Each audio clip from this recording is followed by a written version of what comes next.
Sa mundong walang kasiguraduhan, susugal ka ba sa hamon ng kapalaran?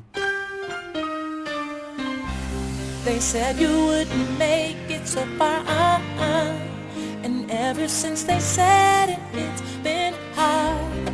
But never mind the night you had to cry, 'cause you had never let it go inside. You worked real hard and you know exactly what you want and need. So believe, and you can never give up. You can reach your goals. Just talk to your soul and Sumugal ka! Andito ka na! Nagsimula ka at patuloy na lumalaban. Marahil ikaw ay nahihirapan, nagtataka, nagdadalawang isip o pinanghihinaan ng loob. Nandito kami, kasama mong maniniwala at magtitiwala.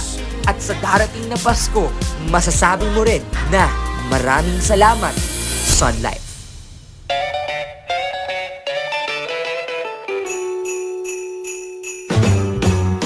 Maraming salamat, Sunlight. Dahil sa iyo, mas magiging mas masaya pa ang Pasko ng bawat financial advisor. Dati, kami yung mas excited na makatanggap ng regalo. Pero ngayon, kami naman ang mas excited na magbigay ng regalo para sa mga taong mahalaga para sa amin. Pwedeng bagong cellphone, bagong iPad o bagong laptop. Ang daming bagay ang dati na hindi natin nabibili. Pero ngayon, abot kamay na natin. Grabe, Sunlight. Isa kang malaking biyaya. Pero ang mas nakakatuwa pa nga ay nabago natin ang mga buhay ng mga kliyente natin na kumuha ng Sun Life policy para sa sarili nila at para sa pamilya nila.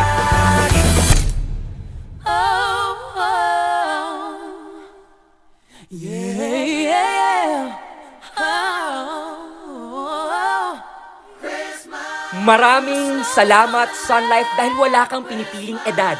Mapa tita, tito, millennial, zillennial, pwedeng-pwede. Maraming salamat dahil natuto din kaming lumabas sa comfort zones namin dahil sa'yo.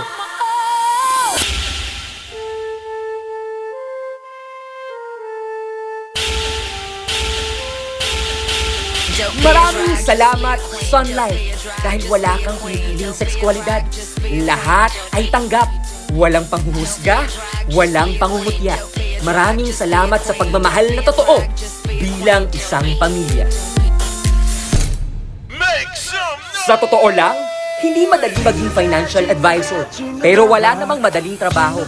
Marahil minsan ay naghihirapan tayo na maghanap ng kliyente, pero alalahanin natin ang rason kung bakit tayo nagsimula at bigyan pa natin ng pagkakataon si Sun Life na mas baguhin pa ang buhay natin at ng pamilya natin. Pansinin mo, oo, malayo pa, pero malayo ka na.